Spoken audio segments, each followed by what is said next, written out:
Okay, I was about to start taking this apart to change the wheel. Well, guess what, guys?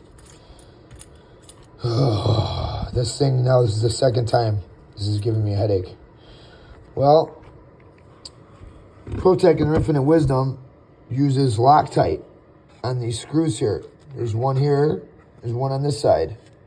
Guess what? This one came out. See all the Loctite on it? See it? Well, guess what? Look at this one now. Wah, wah, wah. It's fucking stripped. So, don't bother. Again, I will be the guinea pig. All right? I'm going to have to get a tapping tool and tap that screw out of there, and I'll put some stainless screws in here like they should have done in the first place. They use that crappy LA stuff. They use the stuff that rusts in all the other cars everywhere, that type of metal. Well, that's what they used here, and look at the screw. I tried to loosen it I gave it 2 pulls, and I felt it start to break, and I'm like, oh no. And sure enough, it's stripped. So that's useless. So, if you guys buy one of these, I would probably just get a tapper. If you have a tapping tool, you put in a drill and it reverse threads, and then you use the tapping tool to put in a drill, and it spins counterclockwise, and you tap it out. Well, I would just do that right away. Don't waste your time, because look what happens. And it's not like I have crappy tools. It's not the tool, it's the screw.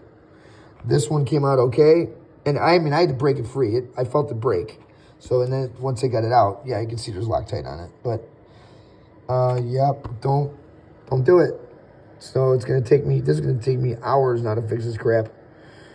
So, actually the best advice I could probably give now is don't burn up your wheel. I mean, that's probably the best, but I mean, this wheel's still fine. I had one of my motors, froze up on me because it's so cold out here, and I heated it, but it just got stuck at top dead center. Like everybody knows that happens. So, yeah. Okay, man, not good. So far, I've had that. Now this. It's great. Yeah, it's got 2 motors. Awesome. Yay. Well, guess what? If it doesn't turn on and you can't change the wheel, what good are the 2 motors? Right? So, it's kind of like robbing Peter to pay Paul. You guys heard of that before? Yeah. So, okay, well, I guess just buy it and put it on a shelf and don't use it. Because it might not turn on, and you might strip out the wheel, the screws, so you can't change the wheel. Oh, by the way, too, see down in here, get this that electrical tape in there. Yeah, that's for me. Also, these wires that come through here, they come real close to dancing by this wheel here. And guess what? They get bound up in there. There go your wires. I mean, this thing's got some power. So it's got the 2 motors, yeah. But guess what it'll do to that wire if it sucks it up in that wheel? Look how much room there is. There's nothing.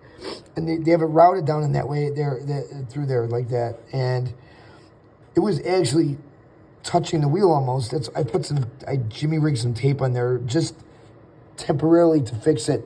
Really, what you need to really do is probably tap into the box and put some little little L brackets or little U channel brackets somehow to make it so it does not move, because this thing will dance up to the wheel. I know it will. I mean, all that's holding it down there is the pressure from this bracket here. All that's pushing it against the wall. That's all that's holding it. Watch, I'll pull it up. Look, there we go. Look at that. There's the wheel. There's the wires. Well, look at that. Look at that. If you turn that thing on and your wires were like that, sayonara. I'm not gonna attempt it and demonstrate, because I know what's gonna happen. Then I'm gonna have to replace all the wires in here too, and the switch, and that, and the screw, and I'll probably burn up the motors. So might as well just take this thing, just throw it in there, right? Right in the garbage. If they do that. So another piece of advice with this thing: fix that. Don't do that. right? And fix that. So there's your homework assignments for this kick-ass Sure Start box. Yeah, it's great and all, but not all it's cracked up to be, guys. I'm telling you that right now. Might have the power, but if it doesn't turn on and you can't change the wheel, what point is having all the power? All right, signing off. I hope everybody sees this that has one of these, because that's a game changer right there. Look at it. Look at it, dude. Come on. Really? Put some stainless steel screws in there or something. How about this? Use a square drive. You can't strip out a square drive. I'm a cabinet maker. I use square drive in all cabinetry. You don't use Phillips. You don't use flatheads. You don't use these. Use square drive. You know, I don't know, man. I know I'm preaching to the choir here, but yeah, these screws, they're using the crappy crap metal that you can find, the alloy that they manufacture, and it's like a piece of Swiss cheese. So get out your tappers, boys, because you'll be tapping. All right, peace out.